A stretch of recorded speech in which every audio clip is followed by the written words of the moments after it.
Dia mengatakan kepada kawannya ini yang ahli maksiat ini dengan bersumpah, wallahi illam tatub la yaghfirallahu lak aw la yadkhulukallahul jannah. Kalau engkau tidak bertobat kepada Allah Subhanahu wa taala, kupastikan kau tidak akan diampuni dosamu dan kupastikan kau tidak masuk surga. Lah ketika kemudian disebutkan, orang yang ahli maksiat ini juga marah dan mengatakan, khallini wa rabbi abu ista alayya raqiban, ngapain kau peduli dengan aku, katanya. Apakah engkau diutus oleh Allah jadi malaikat raqib mengawasi aku tiap hari? Biarkan aku dengan Rabbku, katanya. Ini urusan aku dengan Tuhan, nggak ada urusan kamu, katanya. Akhirnya Allah Subhanahu wa taala takdirkan keduanya meninggal. Yang ahli ibadah Allah masukkan ke dalam neraka, yang ahli maksiat Allah masukkan ke dalam surga. Kenapa demikian? Mestinya kan dibalik gitu ya. Yang ahli ibadah masuk surga, ahli maksiat masuk neraka. Ini dibalik.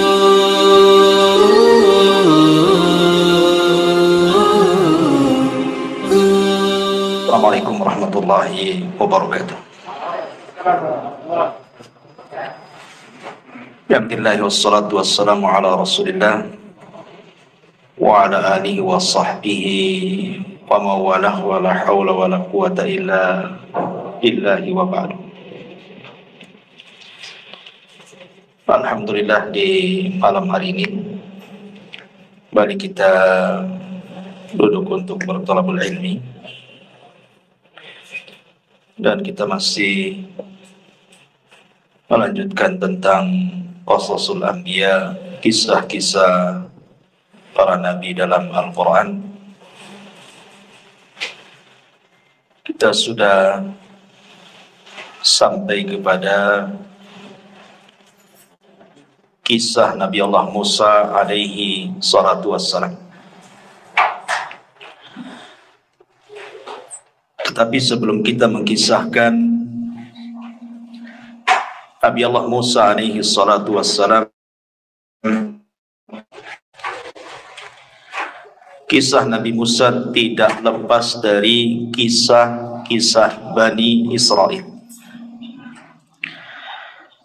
Jadi malam ini kita akan sedikit mengkisahkan dulu seputar kisah-kisah Bani Israel yang tidak ada kaitan langsung dengan Nabi Allah Musa alaihi salatu wassalam,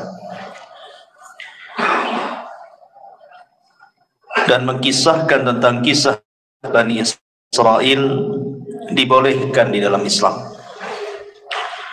Sebagaimana hadis Abi Hurairah radhiyallahu an mengatakan, haditsu am Bani Israel wala haraj. Tidak mengapa kisahkan tentang kisah Bani Israel, dan tidak mengapa, kata Nabi. Bahkan dalam sebuah hadis yang lain yang dikeluarkan dari Imam Ahmad dari hadis Abdullah ibn Amr ibn As radhiyallahu an, Nabi SAW mengatakan, balighu anni walau ayat, sampaikan pada manusia dariku walaupun satu ayat. Wa hadithu an Bani Israel wala haraj, wa man kadzaba alayya muta'ammidan falyatabawwa maq'adahu minan nar. Dan kisahkan juga tentang kisah-kisah Bani Israel, dan tidak mengapa. Barang siapa yang berdusta atas namaku, kata Rasul, secara sengaja, maka silahkan tempat duduknya di neraka. Bahkan hadis Jabir bin Abdullah radhiyallahu an, hadis ini disahihkan oleh Syekh Nasiruddin Al-Albani rahimahullahu taala. Kata Nabi SAW, hadithu an Bani Israel wala haraj, fa innahu kanat fihimul a'ajib. Ceritakan oleh kalian tentang kisah-kisah Bani Israel, dan tidak mengapa, karena dalam kisah-kisah mereka itu ada keajaiban-keajaiban. Kemudian setelah itu dikisahkan tentang sekelompok manusia di zaman Bani Israel, di mana mereka ingin menghidupkan orang yang sudah mati. Kata beliau Nabi sallallahu alaihi wasallam, "Summa ansha'a yuhaddithu sallallahu alaihi wasallam faqala kharra ta'ifatun min Bani Israel hatta atau maqbaratan lahu min maqabirihim faqalu law sallayna rak'ataini da'awna Allah azza wa jalla an yukhrija lana rajulan mimman qad mata nas'aluhu anil mauti qala fa fa'alu fa bainahum kadzalika ittala'a rajulun ra'sahu min qabri." Kemudian dikisahkan ada sekelompok Bani Israel yang keluar sehingga mereka mendatangi salah seorang kuburan di antara kuburan-kuburan mereka. Lalu sebagian mereka berkata, sebaiknya kita sholat 2 rakaat dan berdoa kepada Allah agar dia mengeluarkan kepada kami seseorang yang telah mati untuk kita bertanya tentang rasa kematian. Lalu kemudian mereka pun berdoa. Ketika mereka sedang berdoa itulah tiba-tiba kemudian keluar kepala dari kuburan itu, muncul kepalanya ke atas.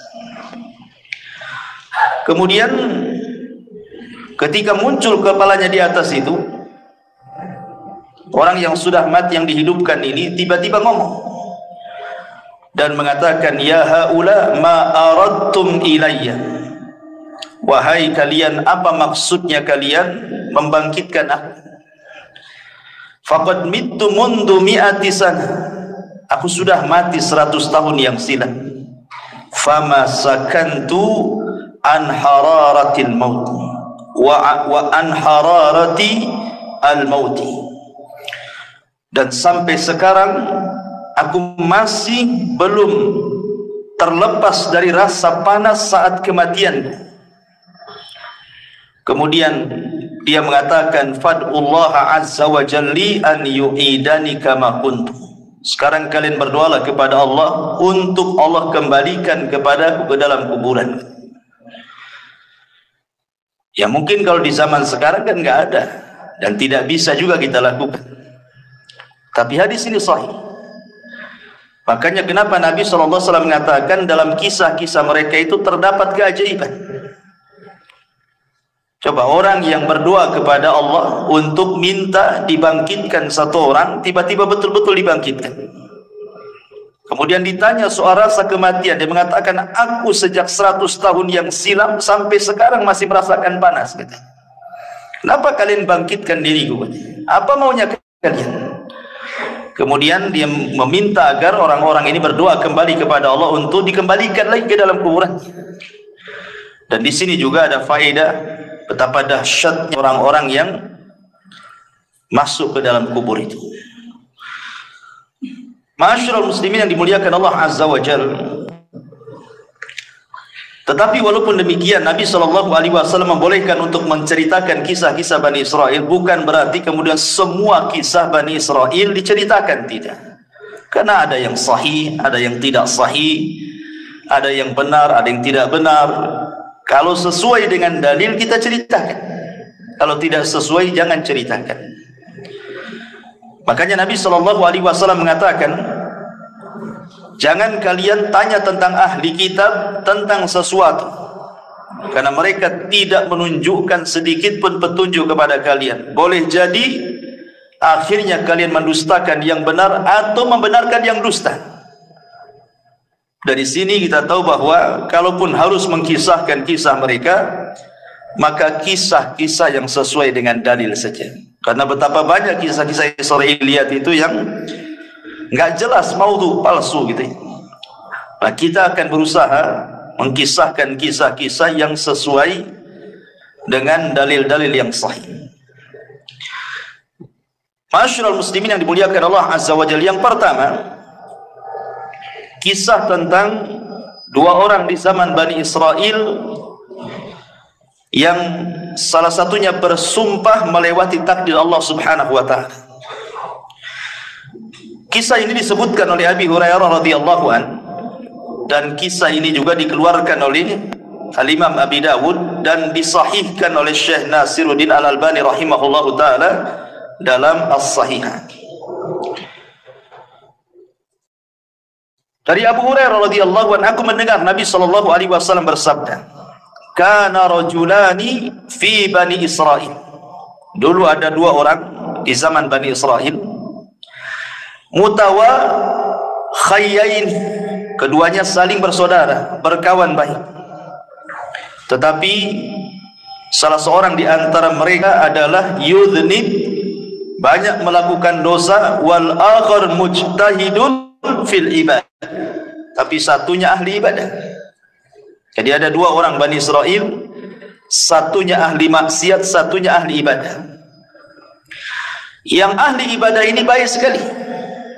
Jadi setiap melihat kawannya yang bermaksiat itu selalu dinasihati agar bertobat. Tetapi kawannya yang ahli maksiat ini tetap saja tak mau bertobat. Sehingga suatu hari mungkin yang ahli ibadah ini melihat kawan yang ahli maksiat ini sudah melampau maksiat. Menurut kacamata dia mungkin sudah tidak bisa ditolerir lagi, sudah parah gitu ya bahasanya.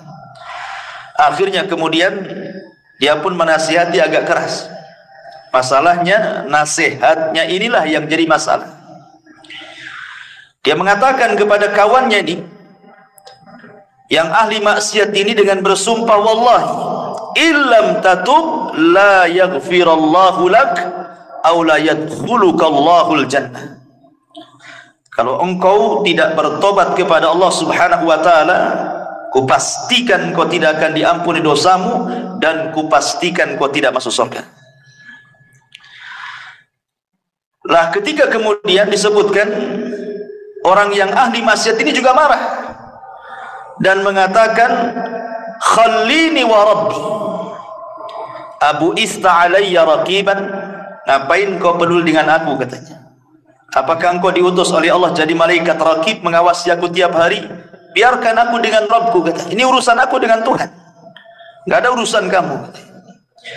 Akhirnya Allah Subhanahu wa taala takdirkan keduanya meninggal.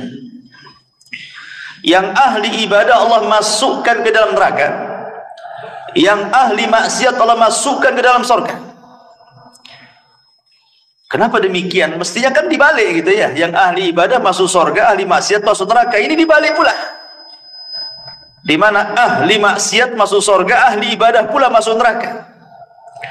Masalahnya, kata Abu Hurairah radhiyallahu anhu, ketika mengomentari hadis ini, dia mengatakan, walladzi nafsi biadi, demi zat yang jiwaku berada di tangannya, kata Abu Hurairah, demi Allah, yang satu itu, maksudnya yang ahli ibadah itu, sudah mengucapkan dengan satu kalimat, au baqad dunyahu wa akhiratah, yang menjadikan dunia dan akhiratnya terjungkal. Artinya tidak ada manfaatnya. Dunia tidak ada manfaat, akhiratnya pun tidak ada manfaat. Kenapa coba? Perhatikan di sini, kenapa Allah Subhanahu wa taala masukkan ahli ibadah ini ke dalam neraka dan ahli maksiat ke dalam surga?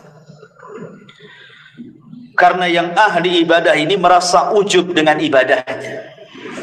Dia merasa sombong dengan ibadahnya, seolah-olah dia paling suci dibandingkan kawannya yang ahli maksiat. Lah ujubnya inilah yang menjadikan Allah tidak suka. Sombong dia itu yang Allah tidak suka. Makanya ada kata-kata para ulama ini, seandainya ada ahli maksiat, semua maksiat dia lakukan, kemudian dia bertobat kepada Allah Subhanahu wa taala dengan tangisan, jauh lebih baik dibandingkan seseorang menghabiskan waktunya untuk ibadah tetapi ada ujub dalam hatinya. Jadi yang menjadikan orang ini masuk neraka apa? Karena ujub, merasa bahwa ibadahnya itu lebih hebat gitu ya. sementara tidak tahu bahwa Allah Subhanahu wa taala itu tidak suka dengan ujub. Kemudian yang kedua kesalahannya adalah dia bersumpah atas nama Allah sehingga melewati takdirnya. Ingat, Allah yang menentukan ampunan dan Allah yang menentukan siapa yang berhak masuk surga. Tetapi orang ini sudah menentukan kalau kau tidak bertobat, katanya, maka Allah tidak akan mengampuni dosamu dan kupastikan kau tidak masuk surga. Ini seolah-olah sudah mewakili Tuhan namanya. Ampunan itu milik Allah, surga milik Allah. Kenapa dia bicara seperti itu? Sementara yang ahli maksiat ini kan persoalan dia dengan Allah. Maksiat dia yang ia lakukan itu antara dia dengan Allah, bukan antara dia dengan hambanya. Kalau seandainya maksiatnya berkaitan dengan hamba itu lain lagi urusannya, kan? Karena walaupun dia sudah bertobat, kalau orang yang kita zalimi belum memaafkan, Allah masih gantung tobat kita itu. Kalau dia tidak dimaafkan di dunia, maka ada kisah kelak pada hari kiamat. Tapi kan orang ini melakukan dosa antara dia dengan Allah. Rupanya Allah berkehendak mengampuni orang ini dan Allah masukkan ke dalam surga. Makanya ma'asyiral muslimin yang dimuliakan Allah Azza wa Jalla, di sini banyak faedah, di antaranya tidak boleh seseorang itu sombong dan juga ujub. Yang kedua, tidak boleh merendahkan orang lain, merasa kita lebih hebat, lebih suci dan begitu seterusnya. Makanya di antara adab memberikan nasihat itu, tidak boleh seseorang merasa dirinya lebih suci dibandingkan orang yang kita nasihati. Kemudian yang ketiga, bahwa persoalan ampunan dan surga itu adalah hak mutlak milik Allah. Sehingga mintalah ampunan kepada Allah dan mintalah surga kepada Allah Subhanahu wa taala. Dan di sini juga ada faedah yang sangat baik. Artinya apa? Menjaga lisan. Karena yang ahli ibadah ini masuk neraka itu bukan karena membunuh, bukan karena minum khamar, bukan karena berjudi, bukan karena berzina, karena lisan. Ngomong sama kawannya kan, niatnya kan baik gitu. Niatnya baik supaya kawannya tobat, tapi ucapannya salah. Sehingga Nabi SAW mengatakan, wa innal abda la yatakallamu bil kalimati la yulki laha bala min sakhatillah yahwi sahibuha fi nari jahannam. Terkadang ada seorang hamba mengucapkan satu kalimat tanpa sadar. Ini kan orang ini ngomong tanpa sadar karena emosi, sehingga mengeluarkan kata-kata, kan?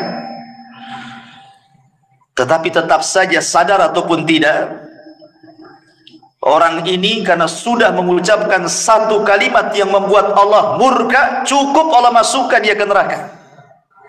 Subhanallah. Bagaimana kalau ucapannya itu dirangkai sebelumnya? Memang sudah dirangkai dari rumah untuk ngomong gitu ya. Lebih parah lagi, orang ini tidak sadar karena saking marahnya dia ngomong begitu. Maka ini juga ada faedah tentang jaga lisan dan juga beradablah kepada Allah Subhanahu wa taala. Jangan melintasi takdir yang sudah Allah takdirkan kepada setiap manusia.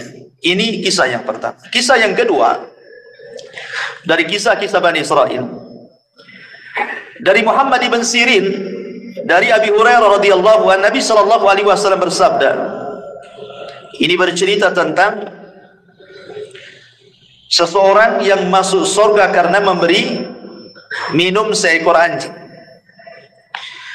Nabi mengatakan, bainama rajulun yamshi fashtadda alaihi al-atas. Ada seseorang berjalan di padang pasir, kemudian dia kehausan. Kemudian fanazala bi'ran, nampaklah ada sumur di situ. Dia pun turun ke dalam sumur itu, fasyariba minha, kemudian dia berhasil minum dari air sumur itu. Summa kharaja, kemudian dia naik. Setelah naik, fa idza huwa bikalbin yalhath ya'kulu athara minal atshi. Tiba-tiba dia melihat seekor anjing yang melelehkan lidahnya. Saking kehausannya, dia sampai kemudian memakan tanah yang ada di bawah. mencari air maksudnya. Kemudian ketika dia melihat hal itu, maka dia pun mencabut sepatunya, thumma nazala 'alal bi'ri, kemudian dia pun masuk lagi ke sumur tadi, kemudian mengambilnya. Fasaqal kalba fasyakarallaha. Kemudian dia memberi minum anjing tersebut. Setelah dia melihat anjing itu merasa puas gitu ya, dia bersyukur kepada Allah, dia bisa selamat dan anjing itu bisa selamat. Ya. Kemudian apa yang terjadi? Faghafara lahu, maka Allah ampuni dosa-dosanya. Kemudian mereka mengatakan, ya Rasulullah, wa inna lana fil bahaim ajran. Apakah, kata Nabi, para sahabat mengatakan, wahai Rasul, apakah kami akan mendapatkan pahala ketika kita berusaha untuk menyayangi binatang?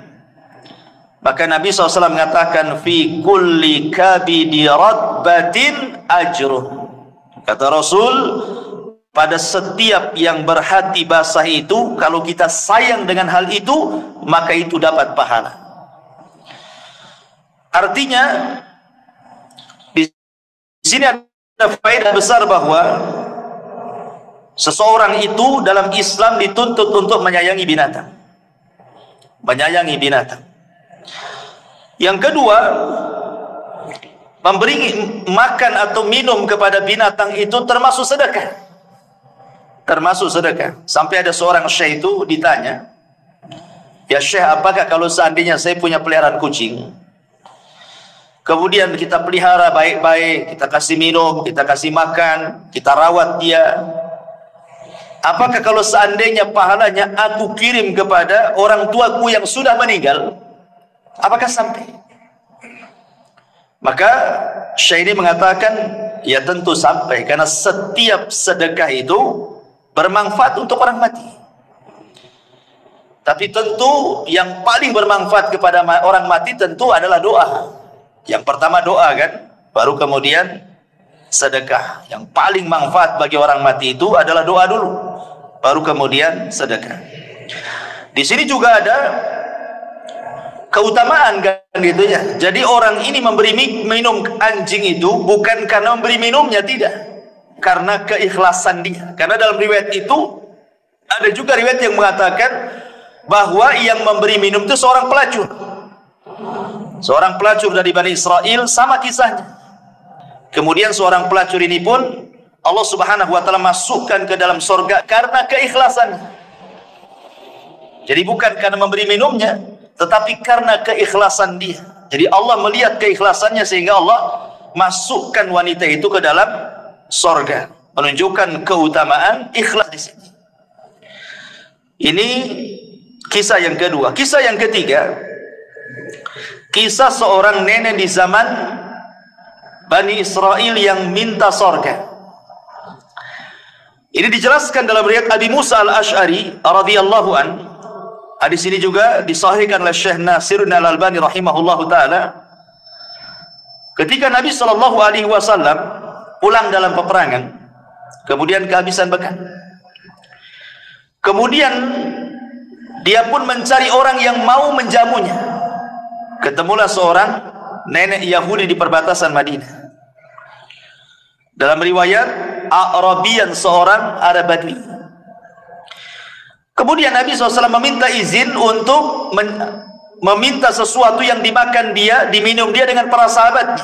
Maka dengan senang hati wanita Yahudi yang sudah tua, atau dalam riwayat seorang Arabi, seorang Arab Badui ini, memberi makan dan minum Rasul dan pasukan.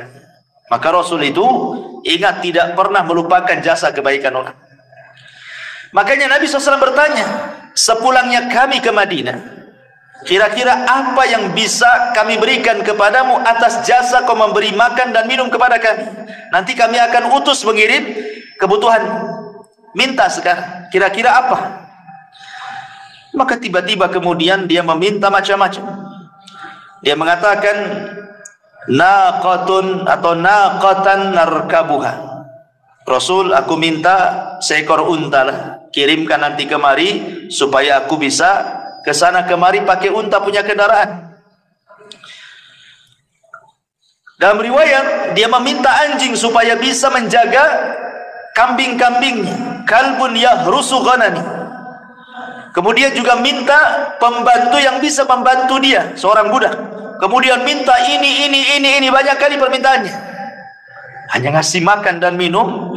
Ketika Rasul mengatakan kira-kira sebagai imbalan kebaikanmu apa, macam-macam dimintanya. Maka Rasul mengatakan, tidakkah kau lemah untuk seperti seorang nenek di zaman Bani Israel? Sahabat heran kenapa Rasul menyebut seorang nenek di zaman Bani Israel. Makanya sahabat bertanya, wa ma'ajuzu Bani Israel ya Rasulullah, apa yang Anda maksud seorang nenek di zaman Bani Israel itu wahai Rasul? Maka Rasul mengatakan, dahulu inna Musa alaihi salam, Nabi Musa alaihi salatu wassalam, lamma sara bi Bani Israel min Misra dhallu tariq. Jadi ketika Musa ini dengan Bani Israel menyeberangkan dari Mesir menuju perjalanan Palestina, tiba-tiba nyasar, sesat jalannya, nggak tahu kemana arahnya. Kemudian para tokoh-tokoh Bani Israel, orang-orang pilihan Nabi Musa ini mengadu kepada Nabi Musa dan mengatakan, kami ingat bahwa dahulu Nabi Yusuf alaihi salatu wassalam sebelum meninggal, dia berwasiat agar dikuburkan di Palestina, jangan dikuburkan di Mesir. Akhirnya kemudian Nabi Musa mengatakan, kalau begitu kita ambil jasadnya, karena jasad para nabi itu tidak akan dimakan tanah. Walaupun ratusan tahun, ribuan tahun sekalipun, tetap saja jasadnya seperti itu. Kalau seandainya Allah izinkan kita membongkar kuburan Rasul kita, tentu jasadnya tidak akan dimakan tanah. Tapi kan tidak boleh kita mengambil jasad Nabi. Lah, akhirnya Musa bertanya, siapa di antara kalian yang tahu tentang letak kuburan Nabi Yusuf itu? Maka salah seorang di antara mereka ada seorang nenek zaman Bani Israel ini. Kata Nabi Musa, kalau gitu kita datangi nenek itu untuk menunjukkan di mana kuburannya. Datanglah kemudian Bani Israel ini kepada nenek Bani Israel tadi dan minta ditunjukkan di mana letak kuburannya. Tetapi nenek itu juga tidak mau gratisan, tetap ada imbalannya. Sehingga Nabi Musa bertanya, apa imbalannya supaya engkau bisa menunjukkan di mana kuburan Nabi Yusuf? Tiba-tiba nenek ini mengatakan, aku hanya menginginkan an akuna ma'aka fil jannah. Tolong doakan kepada Allah, jadikan aku bersamamu di surga. Subhanallah, ya. Tentu Nabi Musa terdiamlah. Nabi Musa kan nggak punya surga, yang punya surga Allah kan begitu. Masa hanya menunjukkan di mana kuburan Nabi Yusuf minta surga? Jadi teman Nabi Musa lagi kan, terlalu tinggi kan bayaran. Tetapi Allah Subhanahu wa taala kabulkan permintaan nenek ini. Kemudian diutus Jibril, kemudian diberitahu kepada Nabi Musa, katakan kepada nenek itu sudah dikabulkan. Maka Musa pun mengatakan, Allah sudah mengabulkan permintaanmu. Sekarang di mana kuburannya? Kemudian ditunjukkan dan diambilnya jasad Nabi Yusuf. Kemudian mereka pun tidak lagi tersesat jalan dan Nabi Yusuf dikuburkan di mana? Di Palestina. Ya. Lah kisah ini, ma'asyiral muslimin yang dimuliakan Allah Azza wa Jalla, Rasul ingin menyinggung seorang nenek yang mengatakan orang Badui, ada juga yang mengatakan seorang nenek Yahudi. Maksudnya kalau sudah tua itu jangan macam-macam permintaan dunianya. Lihat nenek zaman unta, minta anjing untuk menjaga ternaknya, minta pembantu, minta ini, minta itu. Kok sudah tua maksudnya? Kalau sudah tua itu dekat mati. Banyak-banyak minta surga gitu maksudnya. Karena di zaman Nabi SAW ada anak kecil yang luar biasa, namanya Rabi'ah bin Ka'ab al-Aslami.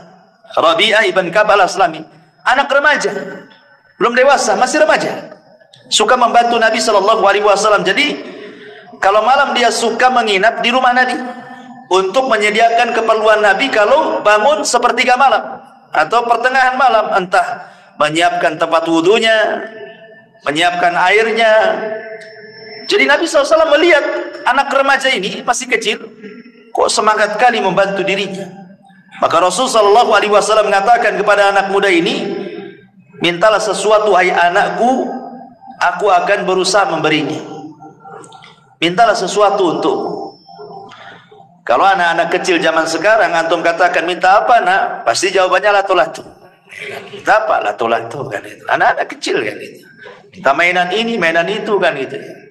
Tapi lihat anak kecil di zaman Nabi, dia mengatakan ketika Rasul mengatakan salini, minta sesuatu kepadaku.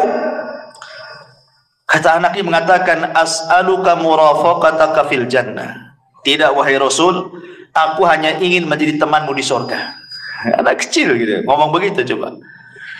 Aku hanya ingin menjadi temanmu di surga katanya. Nabi SAW gak yakin awa ghaira dhalik, yang lain. Namanya anak-anak kan suka mainan gitu ya. Yang lain gak ada katanya. Itu saja katanya. Maka tetap anak ini mengatakan tidak wahai Rasul, hanya itu saja katanya. Aku ingin menjadi temanmu di surga katanya. Maka Nabi SAW mengatakan fa inni ala nafsika bi kathrati sujud. Kalau begitu bantulah supaya keinginanmu tercapai. Nah, kau banyak-banyak sujud, banyak-banyak sholat.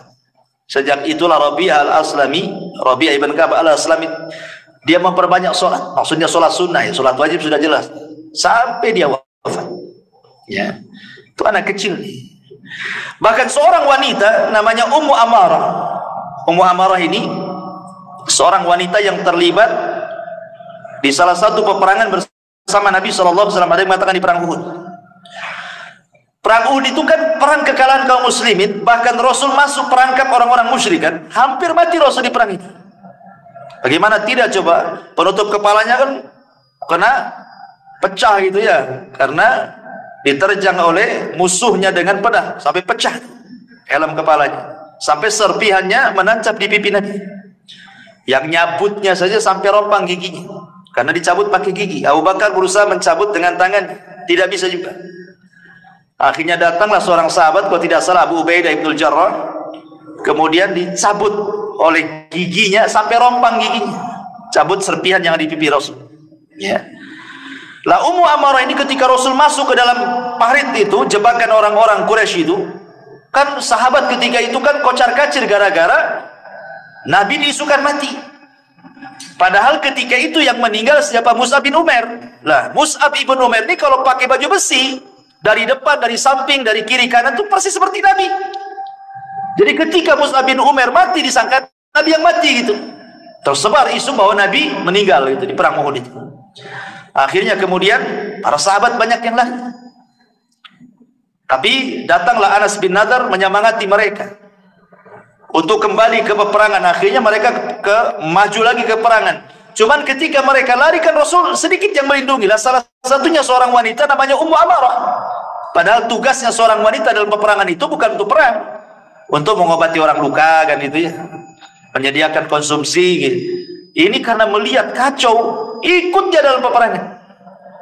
Ketika dia betul-betul menghalangi panah-panah orang itu untuk sampai kepada Nabi SAW, jadi badannya dijadikan tameng. Jadi panah-panah itu menancap sama dia gitu. Kemudian kata Nabi SAW karena melihat semangatnya Ummu Amarah, kata Rasul, salini ya Ummu Amarah, mintalah sesuatu wahai Ummu Amarah sekarang. Kata Ummu Amarah, as'aluka ma'aka fil jannah, aku hanya minta kepadamu, tolong sertakan aku di sorga bersamamu. Akhirnya kata Rasulullah, kalian akan bersamaku di sorga. Nah gitu kan. Orang dulu lihat dari anak kecil minta sorga, perempuan minta sorga.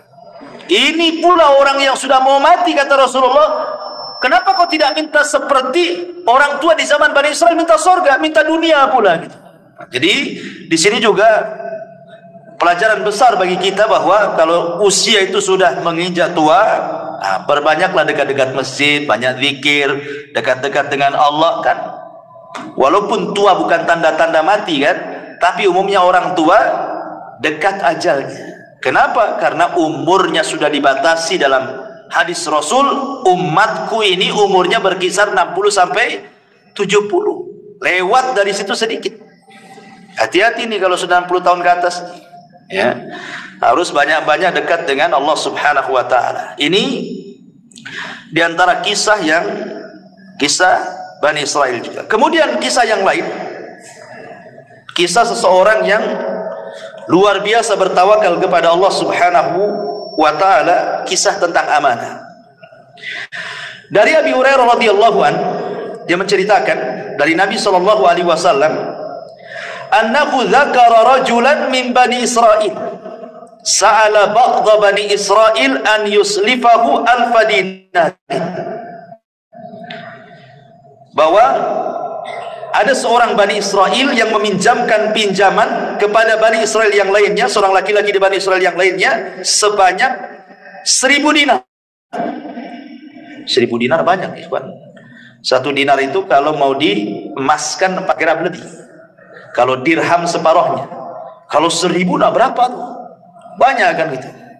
Ratusan juta kan itu. Lah, ketika kemudian sudah berhadapan nih orang yang mau pinjam utang nih kepada orang yang punya uang ini, masalahnya ketika itu tidak ada saksi. Gimana ini tidak ada saksi? Kalau kita kan, kalau antum pinjam uang sama saya, kalau di atas 50 juta kan tentu harus ada saksi gitu ya, kalau perlu bawa notaris gitu ya kalau kita ya. Kecuali kalau pinjamnya 500 sejuta yang enggak ya. Kalau udah banyak kan notaris lah kan gitu, nanti kabur pula. Kadang-kadang hanya pakai kwitansi saja, itu pun ada materainya. Itu lemah kali lah gitu ya. Nanti dituntut nih loh buktinya. Semua orang bisa nulis kalau kwitansi saja. Kadang materai saja lemah gitu ya. Kadang kalau sudah banyak pasti notaris kalau kita. Jadi Bani Israel ini meminjam, katanya siapa saksinya? Siapa kira-kira saksinya? Aku akan beri uangku 1000 dinar, tapi siapa saksinya? Ya. Akhirnya dia mengatakan, kafa billahi kafila, saksinya Allah. Saksinya Allah. Coba kalau zaman sekarang bilang saksinya Allah, 100 juta gitu kan. Gak yakin orang sekarang dengan Allah tuh. Orang dulu saksinya Allah. Nah, kalau sudah menyebut Allah yakin tuh. Dikasihlah 1000 dinar itu. Kemudian ditentukan berapa bulannya, tanggalnya, hari pengembaliannya. Kemudian bisa begitu saja. Tetapi karena dua-duanya amanah, yang punya uang amanah, yang pinjam uang pun amanah. Ya, kalau sekarang dua-duanya nggak amanah, yang minjemin ya nggak amanah, belum waktunya, sibuk mau diminta lagi lah. Kita kan janjinya 3 bulan, masa baru seminggu sudah diminta lagi kan itu. Yang lebih parah, yang minjamnya lebih tidak amanah. Malah kemudian sudah waktunya bayar, tak mau bayar. Banyak kali dustanya. Kemudian tambah lagi marah-marah. Terakhir diblokir nomornya. Nah, itu kan masalah ya. Lah pada waktu yang sudah ditentukan mau bayar, ikhwan, rumah orang yang punya uang ini dengan rumah orang yang pinjam ini harus melewati sungai. Jadi ada perahu yang mengantarkan ke seberang gitu. Jadi hari itu pagi-pagi buta ala ini, orang ini berangkat dari rumahnya ingin bayar uang.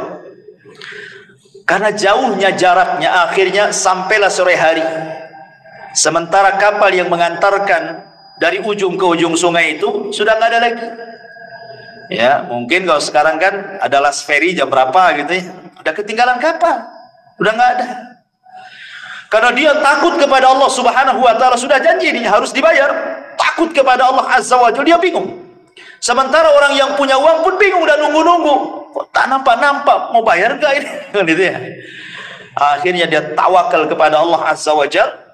Diambilnya kayu, kemudian dibelah, kemudian uangnya ditaruh di situ, kemudian diikat, nulis surat dia di situ, kemudian dihanyutkan ke sungai, kemudian pulang. Dan dia mengatakan, Bismillahi tawakkaltu ala Allah. Hanya menyebut namamu ya Rabb, aku bertawakal kepada Allah. Sampaikan uang ini kepada orang itu. Aku sudah berjanji hari ini harus sampai. Pulang dia. Ya. Sementara yang nunggu-nunggu di seberang sana bingung nih, kok nggak datang-datang, sudah mau maghrib pun tak datang-datang. Dipikirnya, daripada kemudian pulang tak nenteng-nenteng, mendingan cari kayu bakar kan itu. Dapatlah 2-3 kayu bakar, bisalah kan zaman dulu nggak ada kompor gas gitu. Akhirnya kemudian nampaklah ada kayu cantik bagus gitu. Bagus juga nih kan untuk kayu bakar. Akhirnya berusaha dia mengambil yang sedang hanyut itu, dibawa pulang. Ya. Sampai di rumah, dia lepas ikatannya, dia mau belah gitu ya. Rupanya ada uang 1000 dinar. Kemudian ada surat bahwa ini surat pelunasan dia. Subhanallah, ikhwan. Makanya saya katakan di awal tadi, kisah-kisah Bani Israel ini aneh-aneh. Kalau antum lakukan kayak gini, ikhwan, nggak sampai ke orangnya.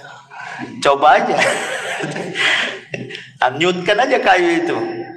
Apa nggak untung yang ngambil yang mandi itu kan, itu ya. Nah, dari sini ma'asyiral muslimin yang dimuliakan Allah Azza wa Jalla, ketika akhirnya ini pun bingung nih, karena kan zaman itu belum ada handphone. Kalau ada handphone kan bisa lah WA gitu, sampai tak gitu kan. Tak sampai ya, atau sampai kan nggak ada WA. Jadi suatu hari ketemu. Ini orang yang ngutangi dengan orang yang berhutang ini. Kemudian dia mengatakan kepada orang ini, sesungguhnya waktu aku hendak mengirim uang itu kapal sudah tidak ada. Tetapi aku berusaha meletakkan di kayu. Mudah-mudahan sampai kepadamu. Kemudian dia mengatakan, fa innallaha qad adda anka alladhi ba'ata. Tenang, Allah sudah hantarkan kayu yang kau simpan uang itu kepadaku, katanya. Subhanallah. Dari sini kata para ulama, bagaimana ada beberapa faedah. Yang pertama tentang pentingnya seorang itu membayar hutang, sudah jelas ya. Kemudian yang kedua di sini ada fadlut tawakkul, keutamaan tawakal yang kuat. Pasti orang bertawakal itu akan menyampaikan kepada tujuan. Orang kalau menghendaki sesuatu kemudian menambatkan kepada Allah keinginannya, pasti Allah Subhanahu wa taala tidak akan menyia-nyiakan orang yang mengatakan, ya Rabb, wahai Rabb, aku ingin begini. Tawakalnya kuat ya. Kemudian juga di sini juga ada tentang karamah para wali, isbat karamah al-auliya. Bagaimana di sini wali-wali Allah yang betul-betul beriman dan bertakwa Allah tolong.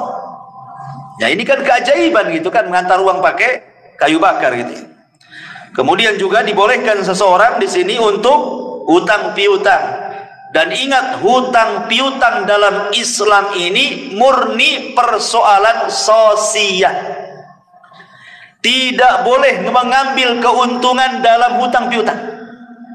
Ingat ya, hutang piutang ini persoalan sosial.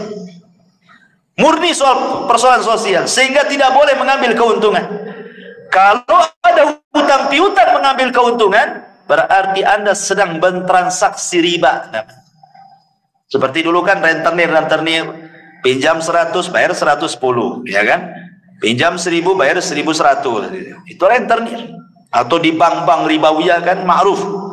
Utang-utang mesti harus ada bunganya. Semua riba, tidak boleh. Ataupun utang piutang seolah-olah digambarkan bisnis yang banyak terjadi di masyarakat kan. Pamannya, saya sudah punya usaha, sudah jalan, cuman pengen dikembangkan, tidak ada modal lagi. Datanglah anak ke antum, ada nggak antum uang 50 juta per bulan, saya kasih antum 2 juta, mau nggak? Saya sudah ada usaha, anak pinjam saja, kalau kapan-kapan antum mau ngambil, antum bisa ambil. Akhirnya antum kasih ke saya 50 juta. Tiap bulan anak kasih 2 juta, 2 juta, 2 juta. Sudah 1 tahun antum butuh duit. Saya butuh duit lah. Bisa nggak dibalikin duitnya? Yang kapan? Yang dulu yang 50 juta. Saya kembalikan 50 juta. Maka yang tiap bulan 2 juta, 2 juta itu riba tuh antum makan. Ya. Itu bukan bisnis namanya. Itu utang piutang namanya. Kalau bisnis itu tidak bisa dibuat nominal secara angka, harus dibuat nominal secara persen. Nih keuntungan bulan ini berapa? Akadnya kamu berapa persen, saya berapa persen? Oke lah, 60, 40, 70, 30 kan gitu ya. Nggak boleh diangkakan tiap bulan kamu 2 juta. Kenapa? Sebab kalau untung banyak, yang rugi yang punya modal. Kalau untung sedikit, yang rugi yang memainkan modal. Masa dalam bisnis ada untung rugi gitu kan? Harus sama-sama, senang bagi 2 gitu ya, susah juga ditanggung bersama. Nah, itu yang terjadi di masyarakat. Nah, yang seperti ini riba tidak boleh, karena ada kaidah mengatakan kullu qardin jarran naf'an fahuwa riba. Setiap barang jaminan yang kemudian terdampak ada manfaat, maka manfaatnya riba. Kan seolah-olah begini, saya taruh 50 juta, tapi jaminannya kamu ngasih 2 juta per bulan. Soalnya seperti itu jadinya. Nah, maka ini riba, tidak boleh. Ya. Jadi kalau seandainya kita ini naruh modal 50 juta, 100 juta, kemudian rugi, ya kan kesepakatan namanya rugi. Gimana lagi? Kecuali kalau seandainya teledor. Umpamanya nih, bisnisnya herbal. Tanpa sepengetahuan pemodal, ganti pula bisnis sepeda motor. Nah, itu lain lagi itu. Itu keteledoran orang yang memainkan modal namanya. Ya berhak kita mengambil uangnya. Kita kan jual herbal, kenapa jadi jual motor second antum? Akhirnya rugi kan itu. Balik duitnya, itu tidak masalah. Ya, jadi kalau itu kesalahan yang memainkan modal namanya. Tapi intinya dalam kisah ini ikhwan, bahwa pentingnya seseorang itu perhatian dengan utang piutang ini. Jangan enak ketika berutang, tak enak pula ketika membayar. Itu kebanyakan. Ya. Tapi ini juga kisah di zaman Bani Israel. Kemudian juga yang lain kisah di zaman Bani Israel adalah kisah orang yang membanggakan nasab. Hadis ini dikeluarkan Imam Ahmad dalam musnadnya dari sahabat Ubay ibn Ka'ab radhiyallahu anhu. Intasaba rajulani ala ahli Rasulillah sallallahu alaihi wasallam. Jadi ada dua orang di zaman Rasul. Di zaman Rasul dua orang itu berbangga dengan nasab. Dan ingat orang-orang jahiliyah dulu itu memang paling suka berbangga dengan nasab. Makanya ada ayatnya. Apa ayatnya? Alhaqumut takatsur hatta zurtumul maqabir. Maqabir. Apa artinya alhaqumut takatsur hatta zurtumul maqabir? Jadi orang-orang jahiliyah itu saking berbangga dengan nasab sampai menghitung kuburan. Nih kabilahku jumlahnya 1000 orang. Berapa kabilahmu? Oh, kabilahku banyak, 1500 orang. Kemudian mereka datang ke kuburan. Ayo kita hitung kuburan-kuburan dulu. Nih, lihat kuburan. Sampai hitung kuburan orang itu. Ini kuburan, ini kuburan ini, kuburan ini. Dihitung tuh kuburan tuh. Nanti banyak-banyakkan kuburan tuh. Terutama kuburan-kuburan orang-orang yang nenek moyangnya berhasil. Oh ini yang ini dulunya mantan menteri nih. Ini mantan jenderal nih. Begitu berbangga dengan kuburan orang jahiliyah itu. Jadi zaman Rasul, satu orang berbangga dengan nasab dan mengatakan, kamu tahu siapa saya kan? Saya anak fulan, ibn fulan, ibn fulan, ibn fulan, ibn sampai 9 kakeknya disebut. Kemudian setelah dia menyebut 9 kakeknya, dia menghina kawannya dari kabilah lain dan mengatakan, amma anta fala umma laka. Adapun kamu saya yakin tidak punya keturunan sehebat aku, katanya. Rasul hebat. Rasul marah. Apa yang kalian lakukan, kata Rasul, persis seperti 2 orang di zaman Bani Israel. Rasul mengkisahkan tentang kisah Bani Israel. Kemudian Rasul menceritakan, di zaman Nabi Musa, Bani Israel itu ada 2 orang persis seperti kalian. Yang satu mengatakan ana fulan, ibnu fulan, ibnu fulan, ibnu fulan, ibnu fulan, sampai 9 kakeknya disebut. Dengan bangganya dia mengatakan, lihat kakek buyutku nih, orang-orang hebat semuanya. Amma anta fala ummalak. Adapun kakek buyutmu paling orang-orang biasa saja. Sekarang udkur abaka, sebutkan turunan. Ya. Akhirnya kemudian dengan malu-malunya dia mengatakan, adapun ana fulan, ibnu fulan, ibnu fulan. Dia cuma menyebutkan 2 kakeknya saja. Karena kakek yang ketiganya kafir. Dia benci menyebut kakeknya yang kafir. Kemudian dia ulang lagi, ana fulan, ibnu fulan, ibnu fulan, ibnul Islam. Dia bilang kakeknya yang kafir itu dikatakan Islam. Saya anaknya fulan bin fulan bin Islam, katanya. Karena dia nggak mau kaki yang keempat, ketiganya itu kafir masalahnya. Dinasabkan ke Islam. Kemudian Allah takdirkan, kata Rasul, keduanya wafat. Yang berbangga dengan kakek-kakeknya, buyutnya, walaupun kafir, walaupun tidak beriman, bangga dia sebutkan semuanya sampai 9 kakeknya. Allah masukkan ke dalam neraka. Adapun yang menyebutkan kakeknya cuma 2, ketika menyebut kakeknya yang ketiga dia tidak mau karena kafir, akhirnya dinasabkan ke dalam Islam, kemudian dimasukkan ke dalam surga. Kemudian Allah Subhanahu wa taala mengatakan kepada yang berbangga dengan kakeknya yang ke-9 itu, fa anta ashiruhum, engkau yang ke-10 kau ke neraka gitu. Kan disebutkan 9 kan, dia yang ke-10-nya gitu. Adapun engkau katanya masuklah ke dalam surga, fa anta thalithuhum, engkau yang ketiganya masuk ke surga katanya. Nah, gitu kan. Bayangkan orang ini masuk neraka ya bukan karena mencuri, bukan karena minum khamr, karena nyebutkan saya putra ini, putra ini, putra ini, masuk neraka. Sudah. Ngeri kan menyebutkan nasab ini, dan ini yang paling banyak terutama di daerah-daerah itu yang masih membanggakan kesukuan biasanya, ya kan, yang ada marga-marga, ada ini itu, kadang-kadang dia bisa merendahkan marga lain dan meninggikan marga dia kan. Atau mungkin daerah yang masih kental dengan kesultanan kan, merasa dia darahnya biru, antum ini darah merah, apalagi itu tuh darah hitam katanya. Ini kan masalah ya kawan kan. Nah, ini masalah. Jadi jangan sampai membanggakan keturunan karena tidak ada manfaatnya. Fala ansaba yauma idin, terputus nasab pada hari kiamat.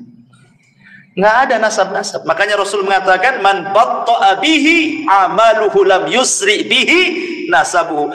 Kata Rasul, kalau lambat amalnya percuma nasabnya.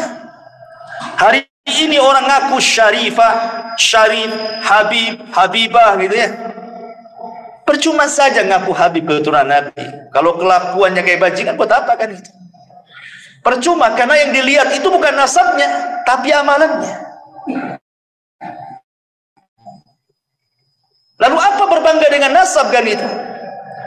Terkadang ada orang berbangga dengan nasab sedikit, saya keturunan Nabi, keturunan Nabi, keturunan Nabi kan itu. Ya, kita perlu berbangga juga. Nabi masih ada keturunan, kita muliakan mereka. Tetapi kalau buat kesombongan, buat apa coba? Maka nasab itu tidak ada gunanya di akhir. Yang menjadikan orang masuk surga itu adalah amalan. Baik. Kemudian juga kisah yang lain, masih kisah di zaman Bani Israel, adalah kisah 3 orang yang diberikan penyakit kemudian diuji dengan nikmat. Masyhur kisahnya ya, karena terdapat dalam kitab Riyadhus Shalihin, hadis dari Abu Hurairah radhiyallahu anhu, di mana hadis ini juga terdapat dalam Sahih Bukhari Muslim, sudah jelas sahihnya ya.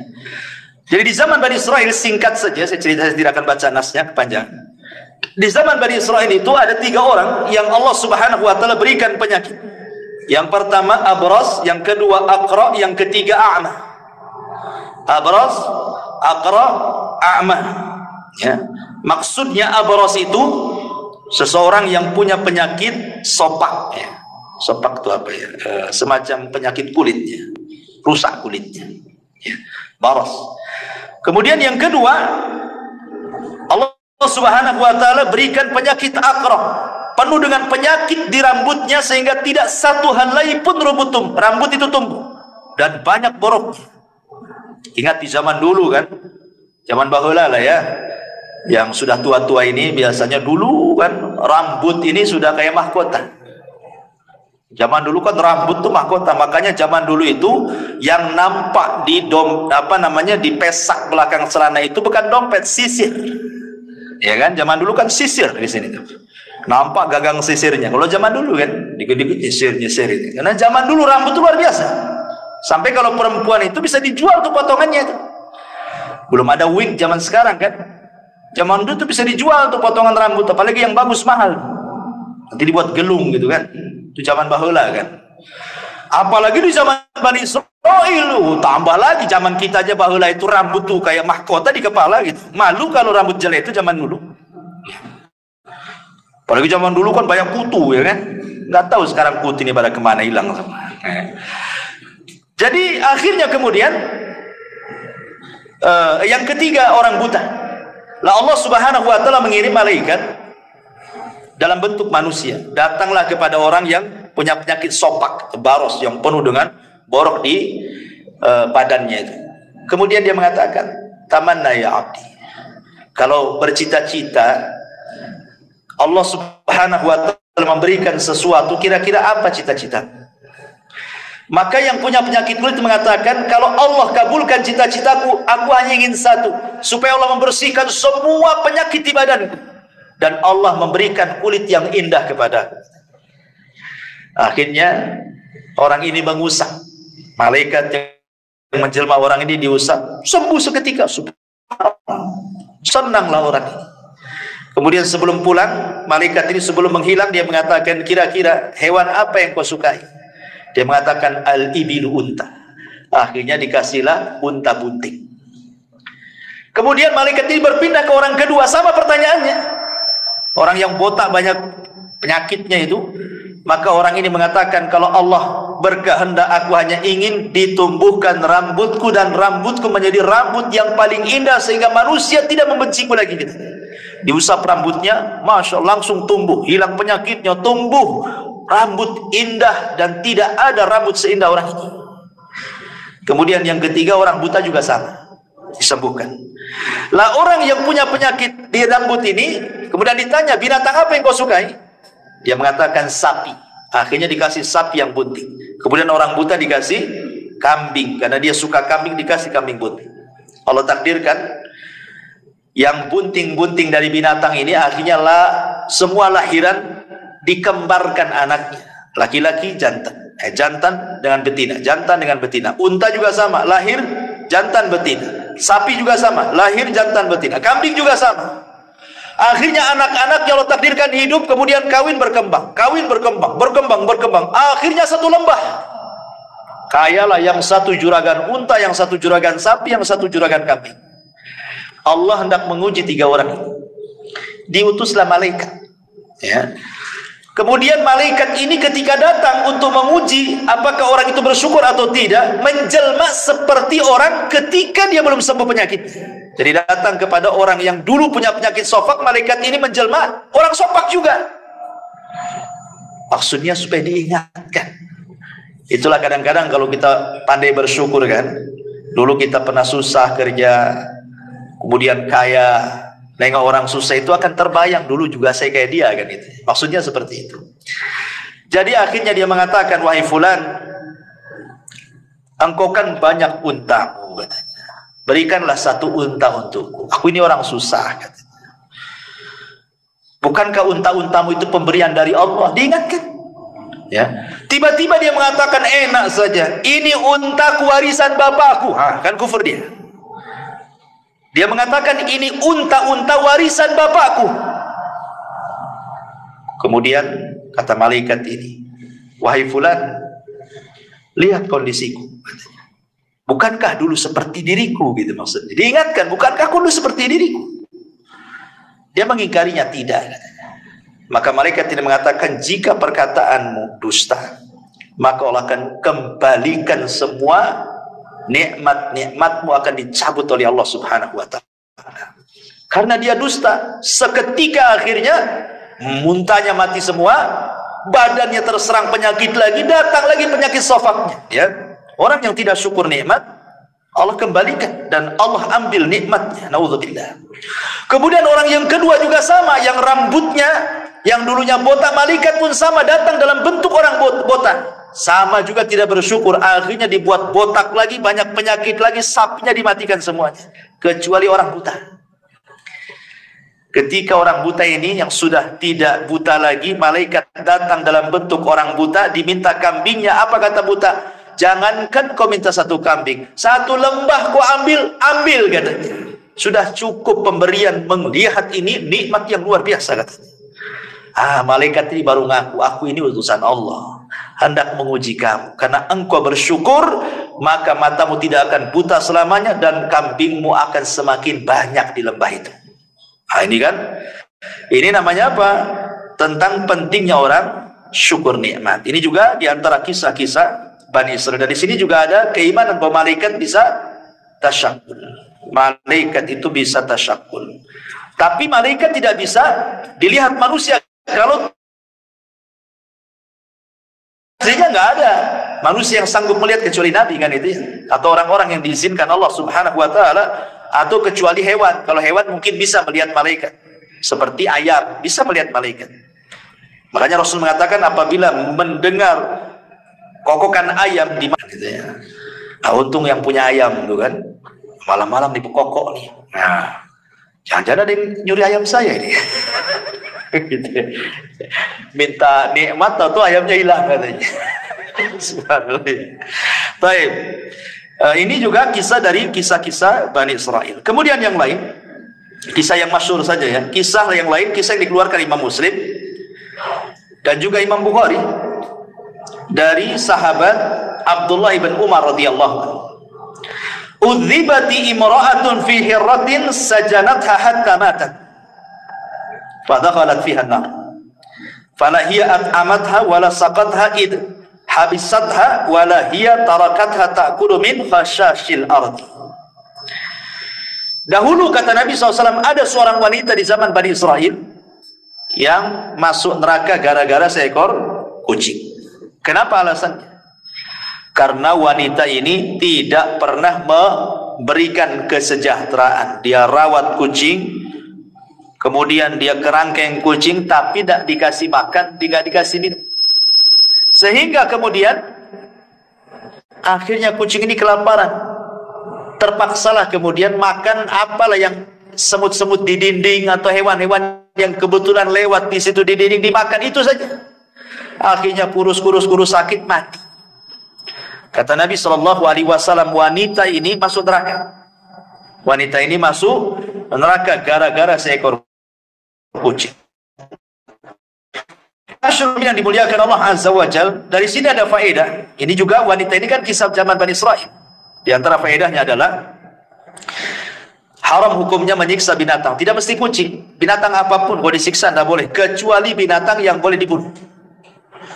Kecuali binatang yang boleh dibunuh. Apalagi binatang ini sudah Allah tundukkan kepada kita, sudah Allah jinakkan kepada kita, antum siksa pula.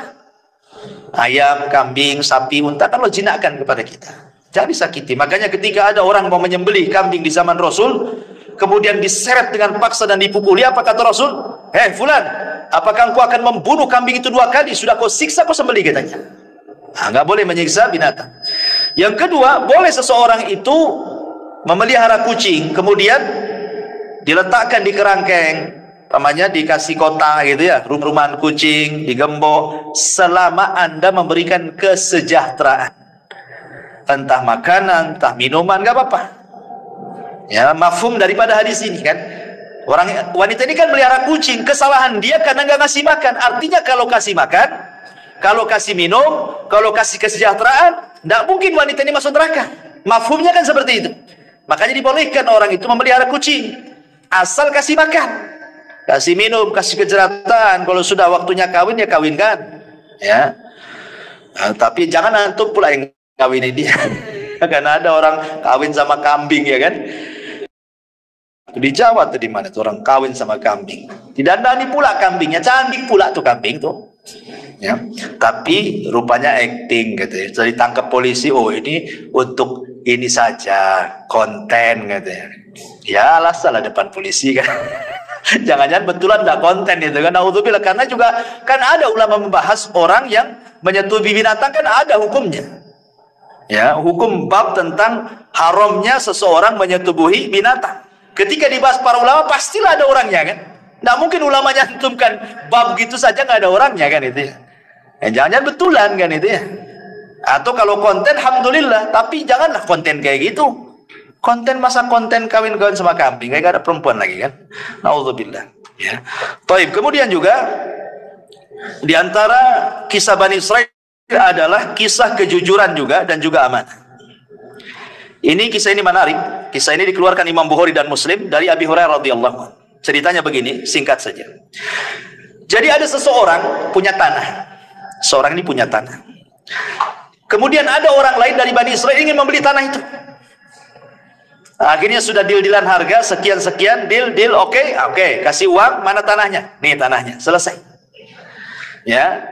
Tiba-tiba nih yang beli tanah ini pas mau digarap, dicangkuli, mau ditanami, tiba-tiba nemu harta karun penuh dengan emas. Kalau seandainya untuk hidup 7 turunan cukup tuh, saking banyaknya harta karun. Ya. Akhirnya kemudian nggak enak dia. Lah, saya kan beli kebun, bukan beli harta karun kan itu ya. Dicari orang yang membeli tanah itu. Setelah ketemu, ya fulan, ambil harta karunmu ini, saya kan beli kebunmu, katanya. Kata yang punya tanah sebelumnya, oh tidak, saya sudah beli kebun ini kepadamu. Kalau kau nemu apa-apa dalam kebunku kan milik kamu, karena kau sudah beli, katanya. Yang membeli tanah, oh tidak bisa, saya hanya beli tanah, bukan beli harta karunnya, katanya. Asih begitu aja, coba bayangkan. Ini kalau terjadi di zaman sekarang, mana ada antum bilang ini? Antum sembunyi-sembunyi lah. Alhamdulillah, katanya kan, ada harta karun, katanya. Ya. Akhirnya kemudian nggak mau juga, yang satu nggak mau, saya tahu. Akhirnya datang sampai ke pengadilan, bayangkan. Gara-gara ini sampai ke mahkamah. Hakim bingung, semana mutusin ini. Ketika ditanya kepada yang penjual, dia mengatakan, saya jual tanah Pak Hakim. Kalau dia mendapatkan apapun dalam tanah, ambil, itu hak dia. Kemudian yang satu mengatakan, tidak Pak Hakim, saya membeli tanahnya, saya tidak beli harta karunnya, katanya. Ini milik dia, ambil, katanya. Kamu bingung hakim itu akhirnya kan. Mana satu nih mau kasih ini tak mau kan itu. Kalau saya hakimnya, ya sudah kasihkan saya aja kan. Kalau saya hakimnya kan itu ya. Tapi Pak Hakim ini bijak. Kamu punya anak nggak? Punya. Siapa anakmu? Laki-laki perempuan? Laki-laki. Kamu punya anak? Sama. Perempuan, laki-laki, perempuan. Ah, kawinkan aja anakmu. Maharnya harta karunmu. Wow. Subhanallah. Akhirnya dinikahkan. Jadi kaya anak-anak. Nggak kemana-mana kan? Ya. Dari sini ma'asyiral muslimin yang dimuliakan Allah Azza wa Jal, ada faedah yang besar di sini dalam hadis ini tentang bayanu wara'il ba'i wal mushtari. Lihat bagaimana waroknya pembeli dan penjual. Penting warok dalam jual beli itu. Kenapa? Jangan sampai kita memasukkan hal yang syubhat dalam perut kita. Ingat Ibrahim bin Adham. Dia beli segantang kurma di Mekah. 1 kilo lah bahasa, 1 gantang. Kemudian nampaklah 1 butir kurma di bawah gantang. Dikiranya itu kurma yang jatuh dari gantang itu. Dia ambil, dia makan. Dia berhusnudzan itu mungkin boleh jadi di takaran itu yang sudah ditakar jatuh. Ya. Kemudian dia pergi ke Palestina karena ingin i'tikaf di Masjidil Aqsa. Berhari-hari dia ibadah nggak pernah khusyuk, nggak pernah khusyuk. Sholat nggak khusyuk, baca Quran nggak khusyuk. Akhirnya dia berpikir, itulah ulama dulu kalau memakan sesuatu yang haram tuh pengaruh kepada ibadahnya kan. Apa yang dilakukan saya ini? Kenapa ndak ibadah kok agak khusyuk-khusyuk? Diingat-ingat maksiat apa, perasaan tak ada maksiat saya kan. Rupanya teringat dengan 1 butir kurma. Oh, jangan-jangan gara-gara 1 butir kurma itu katanya. Langsung dia dari Palestina, bayangkan, berangkat bertolak ke Mekah. Ya kan jauh dari Palestina Mekah, mau sebulan ikhwan. PP 2 bulan kan itu ya. Langsung dicari orang yang jualan itu. Rupanya sudah tak ada. Nggak ada orang jualan itu. Ditampaknya dulu yang jual orang tua, sekarang kok jadi anak muda yang jual nih. Kemana yang jual tuh? Didatangi. Nah, mana orang yang jual dulu di sini? Kan di sini orang tua dulu. Kata anak ini, oh iya itu bapak aku sudah meninggal. Mau menangis dia gara-gara meninggal. Ya. Kemudian dicerita, gimana nak? Kalau seandainya kamu ikhlaskan yang 1 butir, kan bapakmu sudah nggak ada. Otomatis nih warisan kamu. Ikhlaskanlah yang 1 butir itu katanya. Kata anak ini, Pak, gitu ya, kalau 1 butir saya ikhlaskan, masalahnya bapakku itu anaknya banyak. Anaknya bukan saya saja, anaknya banyak, bersebar di mana-mana. Kata Ibrahim bin Adham, subhanallah, sudah, mana alamat-alamatnya? Saya akan datang minta maaf kepada mereka, minta diikhlaskan. Satu-satu didatangi anak-anaknya. Ketika sudah mengikhlaskan semuanya, barulah dia khusyuk ibadah. Kita ini nggak pengaruh. Oh, ngambil nggak ngambil ibadah karena memang nggak pernah khusyuk kita. Kan gitu. Jadi gimana lagi, nggak ngaruh. Memang hari-hari juga nggak khusyuk, sholat nggak khusyuk, udah nggak biasa. Tapi lihat ulama ini luar biasa kayak gini. Ya. Subhanallah ya. Ini juga diantara kisah Bani Israel. Kemudian juga ada kisah Bani Israel ini, seorang wanita pendek karena ingin tinggi badannya, akhirnya dia diikatkan kayu di kakinya. Di kisahnya ini juga hadis sahih dikeluarkan Imam Muslim dari Abi Sa'id Al-Khudri radhiyallahu anhu dari Nabi sallallahu alaihi wasallam, kanat imra'atun min Bani Israil qasiratun tamshi ma'a imra'ataini tawilataini fattakhadat rijlaini min khashabin wa khataman min dhahabin mughlaqin mutbaqin thumma hasyathu miskan wa huwa atyabut tib famarrat baina al-mar'ataini falam ya'rifuha faqalat biyadiha hakadha. Dari Abu Sa'id Al-Khudri radhiyallahu an bahwa Nabi SAW kemudian dia berjalan di antara dua wanita yang tinggi. Lalu dia memakai sepatu dari kayu supaya tinggi juga gitu ya. Apa sekarang pakai hak ya, sepatu tinggi itu ya. Dan cincin dari emas yang tertutup. Kemudian dipolisinya dengan minyak wangi dari misik.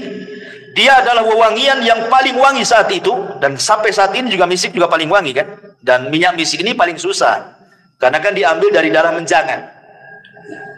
Jadi kalau ngambil minyak misik ini ada menjangan, atau menjangan ya kijang. Itu kijang liar, lari kencang.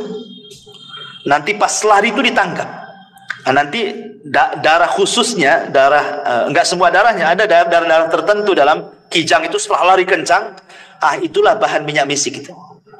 Makanya mahal karena harus kejar-kejaran dulu dengan kijang baru dapat minyak misik kan gitu. Minyak misik ini mahal gitu ya.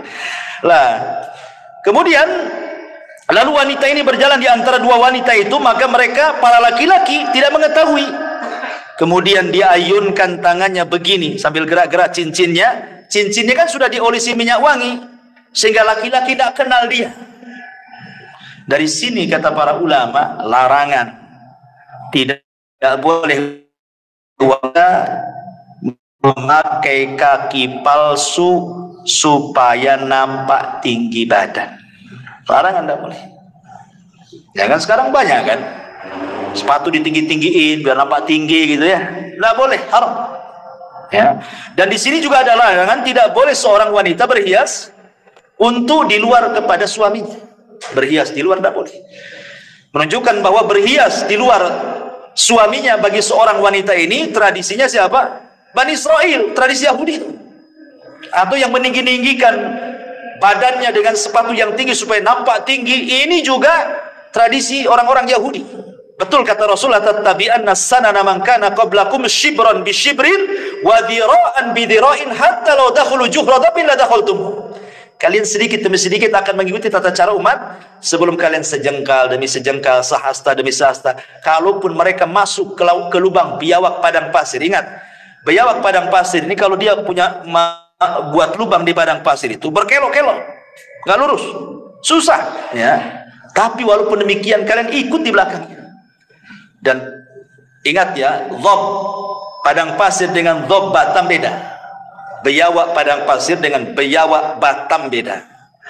Kalau biawak padang pasir itu warnanya putih, kalau biawak Batam warnanya hitam. Kalau biawak padang pasir makan sayur, kalau biawak Batam makan ular atau makan ngeri, makan semua kanibal kan. Ya, jadi nggak bisa disamakan. Oh, Rasul melihat Khalid bin Walid makan biawak gitu ya. Kemudian kata Khalid makan Rasul, kata Rasul tidak. Di negeriku nggak ada. Di sini ada sunnah takrir namanya. Rasul tidak mengharamkan dan tidak memakan. Artinya boleh makan biawak. Tapi biawak seperti apa yang bisa dimakan? Biawak di padang pasir yang enggak kanibal. Sebab kalau biawak padang pasir nih disatukan dengan biawak Batam satu kandang, dimakan tuh biawak padang pasir tuh. Ya. Nah, jadi tidak semua biawak. Kalau biawak kita haram lah.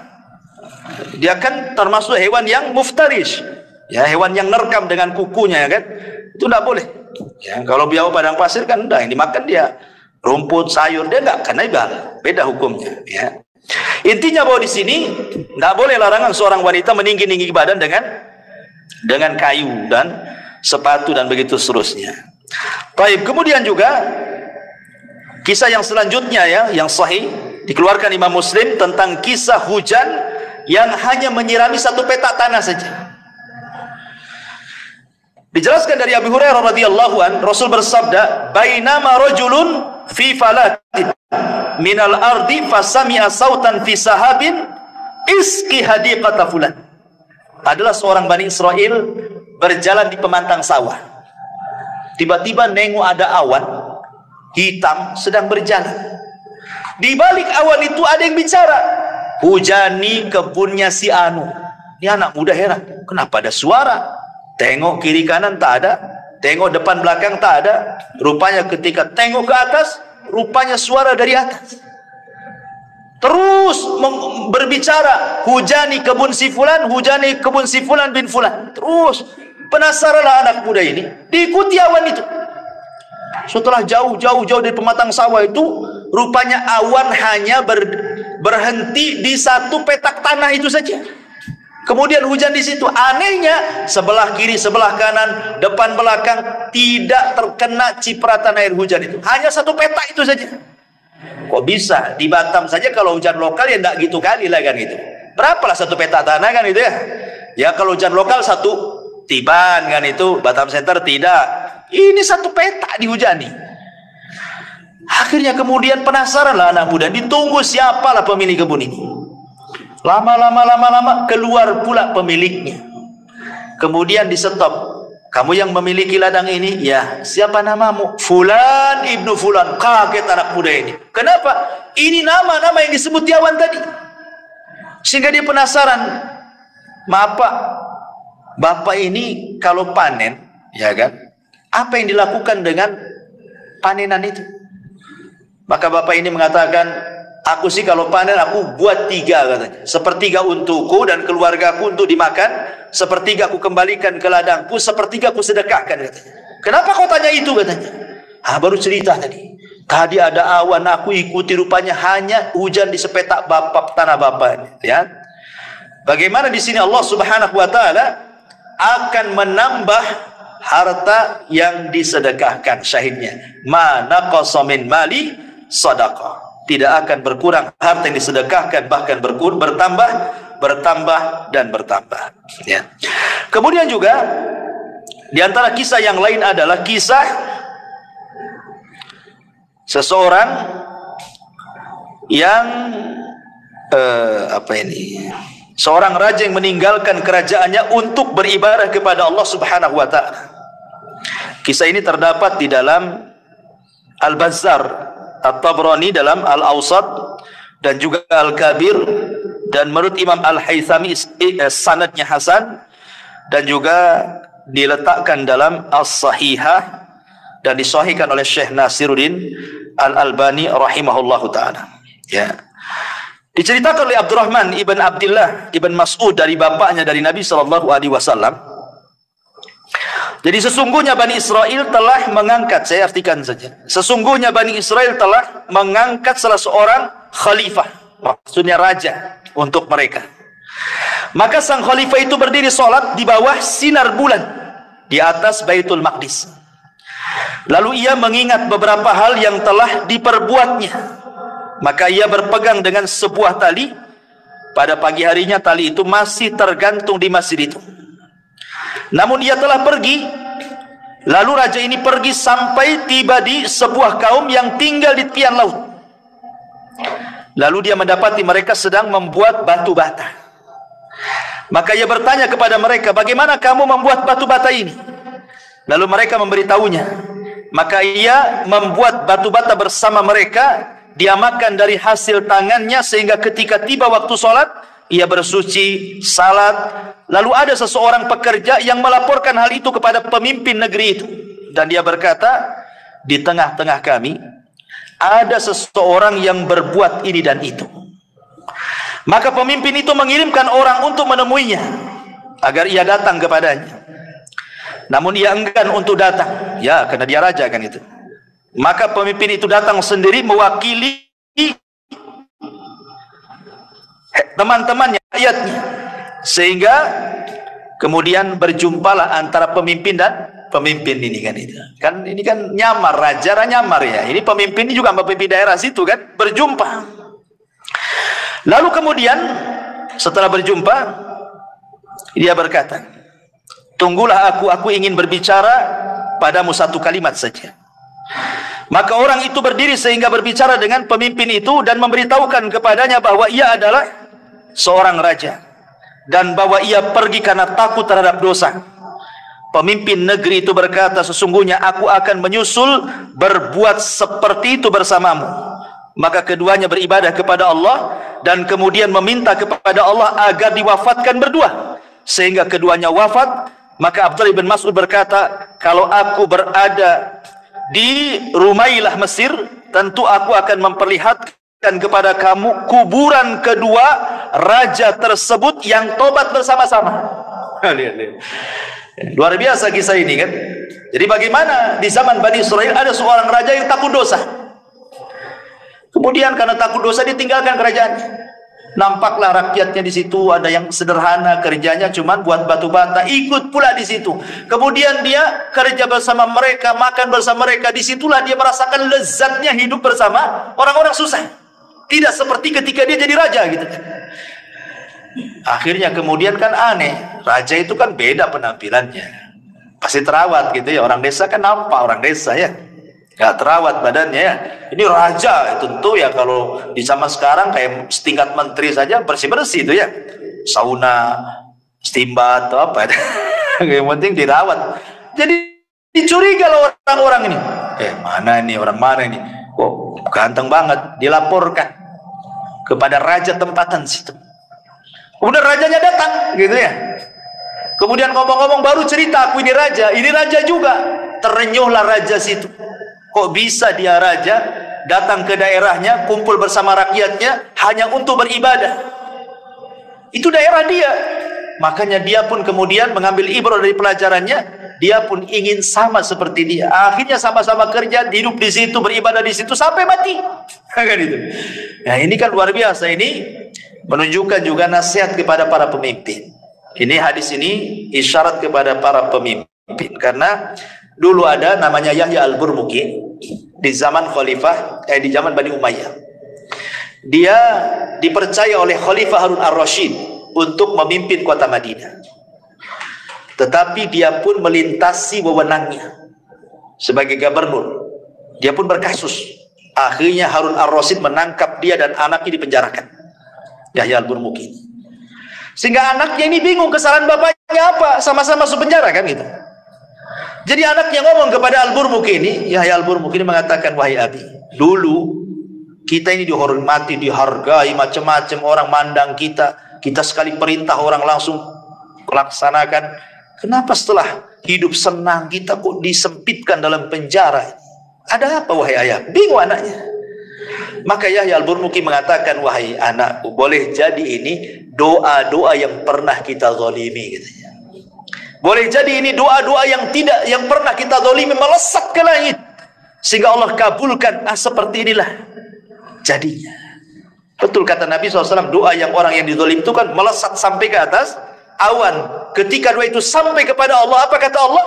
Wa bi izzati la ansurannaka walau ba'dahin. Dengan kemuliaanku kata Allah, aku akan tolong kamu tepat pada waktunya kata Imam Ibnul Qayyim. Walaupun doa itu disambut oleh orang kafir sekalipun, maka Allah akan di samping orang kafir itu. Bukan karena kekafirannya, tapi Allah tidak suka dengan kezaliman. Kata Imam Ibnul Qayyim ya, catatannya bagus ya. Ini juga di antara kisah, dan banyak sekali ini sebenarnya kisahnya, masih ada 10 kisah lagi tapi waktu juga ya. Insyaallah kita lanjutkan minggu depan.